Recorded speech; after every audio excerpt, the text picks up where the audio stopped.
নেত্রকোনা ২ সংসদীয় আসনের ২ উপজেলা সদর ও বারহাট্টা এই দুটি উপজেলাকে সংযুক্ত করার জন্য এবং সহজে কম সময়ে ২ উপজেলা ছাড়াও মোহনগঞ্জে যাতায়াতের মাধ্যম হিসেবে খরস্রোতা ধনাইখালী নদীতে নির্মিত হয় সেতুটি। ২০১১ সালে NTTMAR নামের একটি ঠিকাদারি প্রতিষ্ঠান কাজ শুরু করলেও নির্ধারিত সময় পেরিয়ে ২০১৪ সালে শেষ করে প্রকল্প। এরপর যানবাহন চলাচল শুরু হলেও ২০২৩ সালের জুলাই মাসে বালুবাহী ভলগেটের ধাক্কায় সেতুটির ৪টি পিলার সহ গার্ডার ক্ষতিগ্রস্ত হয়।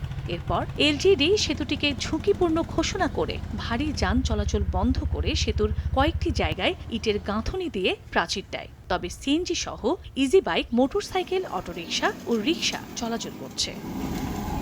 স্থানীয়দের অভিযোগ, অপরিকল্পিতভাবে সেতুটি উচ্চতা কম দিয়ে নির্মাণ করা হয়েছে। ৩ ফুট উঁচু হইলে এই ব্রিজ মোটামুটিভাবে এই নৌকা যাতায়াত চলাচল চলবে।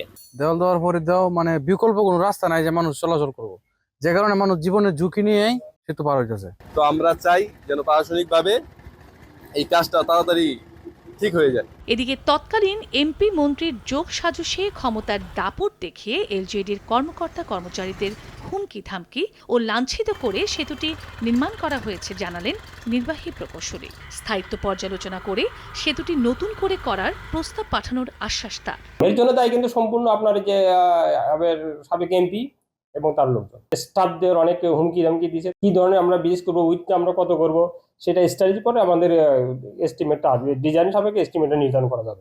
শাহতা গোপালপুর গ্রামের মাঝখান দিয়ে বয়ে যাওয়া ধনাইখালী নদীর ওপর নির্মিত ৯০ মিটার দৈর্ঘ্য ও ৭.৩ মিটার প্রস্থের সেতুটির নির্মাণে ব্যয় হয় ২,৩৯,০০,০০০ টাকা। সময় সংবাদ, নেত্রকোনা।